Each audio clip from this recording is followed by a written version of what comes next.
Today's podcast is brought to you by Introduction to Online Business Made Simple, a 6-part audio course that teaches you how to get started with your online venture. Find out more at usingyourpower.com/course.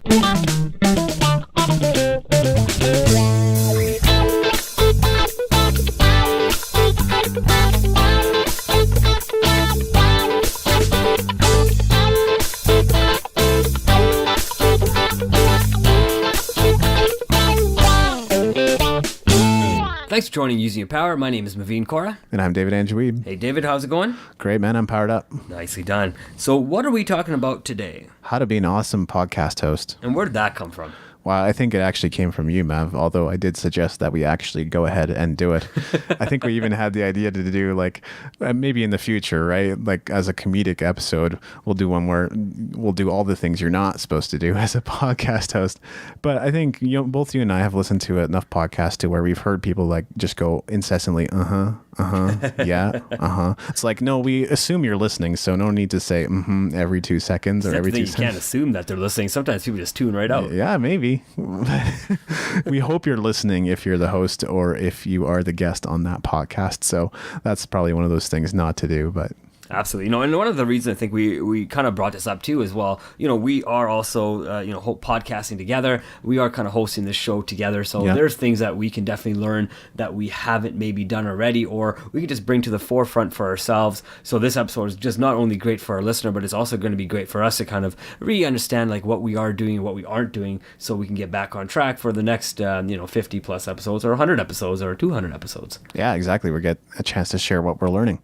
So the first thing I would say is ask good questions. It seems maybe obvious, but I wouldn't want to pass something to Mav that's necessarily a softball unless that was the whole idea of just setting him up for something. Otherwise, I want to make sure I'm presenting really good questions as a co-host or an interviewer of a podcast. And I think that's something that's good to do with interviews as well. Just be aware of that, because so many people ask the same questions. I mean, how many times can you ask Tony Robbins about his story? I'm sure everybody has asked that already. Maybe ask him something different that people haven't already asked. Well, exactly, right. And I think that my idea kind of was working right with yourself, right? It was asking good questions, but it was asking good open-ended or close-ended questions at the right time, right? Yes. So just like what you said, Dave, right? How many people have asked Tony Robbins about his story? We all know his story. We've heard it on multiple podcasts and multiple books that he's written, and he's talked about it, but maybe ask him about how he felt. Versus, tell us about the story again, right? And maybe ask him about what he did after, or, if, there's the one story he talks about, he gave all his money to the little kid at a restaurant, right? And ask him how he had felt at that, and really listen to what he says about that, or say, did you go home and, were you emotional? Did you cry? Did you feel energized? Or, and get that little backstory versus just the surface stuff. And that's kind of what we've actually aimed for this show to do, is really dig deeper versus just stick to the top of the surface. Absolutely, yeah. So we hope we'll be able to present great questions in the future for interviewees. The next thing is just to prepare well. I think, it's better said than, or easier said than done, because, I prepared some of my notes just today before we started recording these series. You were pretty prepared, weren't you? Yeah, I was super prepared for these.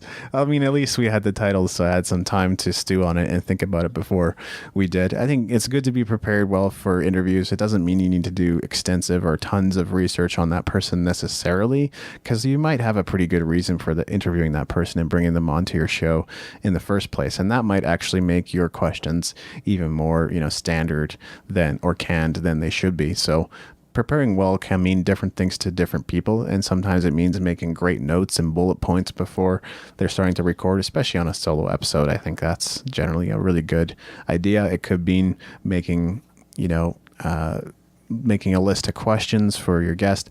It could be a variety of different things depending on who you are and your comfort level. Absolutely. And one thing I like about being prepared is also just being knowledgeable. For example, with us, we're hosting the show again together. If it pays for me to be knowledgeable in what you're doing, it also pays for you to be knowledgeable in what I'm doing. So we kind of always have a way to, we can talk about what the other person's doing, as well as find ways to relate our separate stories to the listener, as well as, if you have a guest on on your show, it is a really good idea to really understand what that person does, maybe understand a little bit about their industry, understand how they're making decisions or what causes them to make certain decisions if you can find out this information. Or go back to our first point is ask good questions so you can actually find out more information about how they're maybe making better decisions. Yeah, that was something I was thinking about as well. Definitely being knowledgeable is just smart. It's a good idea to find out about your guest, your co-host, or even about yourself if it's just a solo episode, or whoever else you're planning to mention in your show. Another point is to listen to what your guest or co-host is sharing and respond accordingly. I mean, sometimes we break this rule too, but I think we've done a pretty good job of staying on course and, having good exchange and a good back and forth.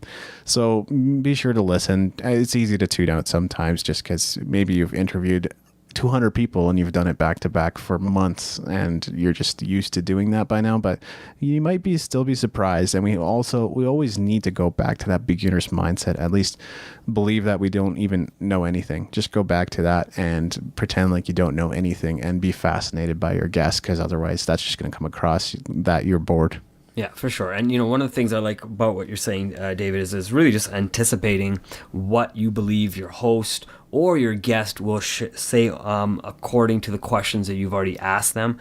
If you can anticipate what you believe that their answers will be, then you can also set up other follow-up questions, open-ended or close-ended questions, depending on what is needed. But if you really can anticipate what you believe that they're going to say, you can definitely have a better interview and bring out more information that potentially other podcasts are not able to do, but you are. Yeah, I like that. Another thing, and this is more to the thing about audio quality. I mean, we should be using good mics and mixers, making sure, if we can record in the same room, if you can't use Skype, use a good Skype recorder to record that episode. Maybe get your guest to record on their end too and record on your end so that you have two audios that can be merged together to create a great sounding audio. That's all important, but my tip is actually, don't sniff, eat, or chew while you're recording. I've listened to lots of podcasts. It hurts my ears. I can't speak for anybody else, but I've always had sensitive ears, and I really don't want to hear you every 3 seconds because you haven't wiped your nose. Please take care of that. If avoidable, please don't eat on your podcast. I know some podcasts I listen to, the guys do sometimes eat on while they're on the show, and you can kind of tell. But if possible, please don't. For sure, and that probably goes for drinking as well. If you're gonna drink on your podcast, unless your podcasting is about drinking, that might be a little hard not to do. But for sure, if you gotta, cut that out, maybe it might be a good idea too. Sometimes edit it. There's great editing tools out there. I know you've introduced me to a lot of them, David. So use those tools or have your team edit it for you, so your podcast can sound very professional, and then you can get that message out there without being just distracting to all the mannerisms that you're doing by sniffing or eating or chewing. Exactly. And we may not have a heavily edited podcast, but we do make sure we're not doing some of these things. Oh, for sure, right? We're pretty focused on recording this episode, and as you should be too, to listening to this episode, right? I think that's what we really ask of ourselves, and we don't really ask anything of our listeners except tune in, and definitely tune in. Yeah, absolutely. One of the things I was thinking too is have something relevant to say on your podcast and to your partner, right? So, try to make good points, try to bring up good examples so the listener can engage in a story. I know me and David are actually, I think, are really good at doing this. We are good at bringing up past experiences that we've had. We've talked about, experiences in network marketing, our experiences at work or in jobs, or we've talked about with different clients that we've worked with, and just various different life examples. So just be really good at that, and be good at maybe asking your host or, co-host or guest follow-up questions again, because again, it's all about anybody can podcast out there, right? I believe that, but what makes you different is going to be the type of quality of questions you're asking and the type of information you're able to get out of your host or even out of your guest.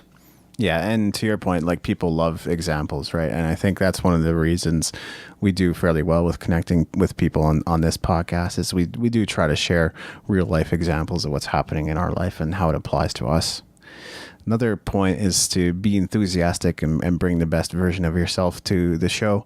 Obviously, there's a lot of factors, but I think, that was something that Cliff Ravenscraft even said. There's enough negativity in the world. Let's try to be positive if we're going to put together some kind of show that people are going to be regularly listening to, and it's going to be in their earbuds all the time. It doesn't mean you can't go on little rants and raves, because those can actually become really great segments for, really great radio and drama and stuff like that.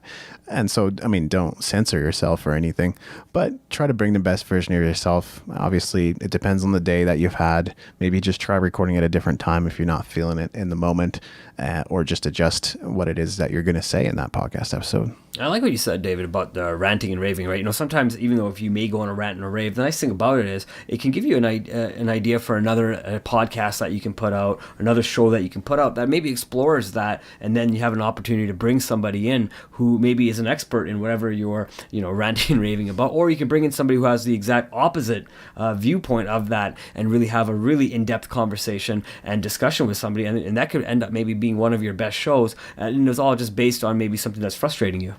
That's true, and that would be awesome. Yeah. Awesome. Nice quick answer. Yeah, absolutely. Snappy. One of the things that I had written down here too is, keep in mind the podcast that you're doing. For example, if it's us, myself and David, and we have a guest, I know that's one of the things that we've talked about is having guests on our show. So one of the things that we'll talk about when we get into that is, making sure our guest is going to look great when we're interviewing that guest, right? It's about the guest. It's not about the two hosts to look better than the guest, right? I mean, the guest has come on to our show so they can talk about themselves, right? We haven't gone to their show. So in case you do have somebody come to your show, make sure you are putting them in the best light possible. Yeah, their credibility and their image and the brand sort of rubs off on you when you have them on your show anyway. So people will begin to look at you as being an expert as well. But if you leave them feeling like, that you didn't answer or you didn't ask good questions to make them appear as though they're the expert that they are, then you're really doing a disservice to them. And why would they want to share that podcast? Exactly right. And you make a great point. Look how many people put out books, and then they go on different podcast shows, especially Tony Robbins. We've been talking about him. He'll put out a book, then he'll just do a crazy circuit. And you're right. People ask him the same questions over and over again, but if you're somebody who understood that and sees that, why don't you get Tony Robbins on your show? And of course, ask him about the book. That's kind of what he's doing, but really start asking him maybe in-depth questions, especially if you've read the book. Maybe ask him why something works or why something wouldn't work, or, how would this change if the economy changed or something, right? Depending on what the book is about. But you can really start getting into taking that book kind of in tangents and getting him to talk about things that may not be in the book, but are still going to be valid to what he's doing. Great tip. Do you have any other thoughts, Mav? You know what? I was thinking about this while you were chatting as well, and I was chatting. Why don't we talk about maybe a couple of nice things that we like, what you as a host does and I as a host does that we both appreciate about each other. Well, that made any sense. Yeah. Well, I love the fact that we can bounce ideas off of each other. I love the fact that there's someone there to save me, sort of as a safety net if I'm falling and I'm not sure what I'm saying anymore. And I think you're good at that, Mav. I think you're good at bringing different points to the show that maybe I would not have thought of, or just things that are contrary or an opposing point of view, even when you're completely wrong. And those are some of the things I appreciate. Wait, I was going to say the exact same thing about you being wrong. No, you know what? I enjoy the fact that, David, that you got some great knowledge out there. I know, I really haven't met anybody else at podcasts other than, a couple people online and stuff. But in real life, I haven't really met anybody that's right in front of me that was saying, hey, I'm willing to teach you and show you exactly what it is it takes to podcast and blog and all that kind of stuff. So, I appreciate that about you. You do have some great points as well. I mean, you stay very focused on what your topic is typically. And I like that about you too, because I know you're very business minded, and so am I. But I like to go off and just explore different venues, and I know you like to stay within that range, and that's nothing wrong with that, right? I know I try to bring up different topics as well that'll get us outside of our own box as well. And you're always excited about doing those type of shows as well, right? I know we've already done a couple of those as well, so definitely go back and listen to some of those shows that aren't business minded, and you'll see exactly what I'm talking about. And David brings great information to those shows, right? And it may sound like it's not within his repertoire, but it really is. Yeah, absolutely it is. Thanks, man. Hey, you got it. All right. Well, this has been Using Your Power. You can find us at usingyourpower.com. Leave a comment, send a message, download our course. Also, check out our new audio course, which teaches you the basics of online business. Absolutely. So what's that URL? Usingyourpower.com/course. Awesome. Thank you very much, everybody. Have a great day.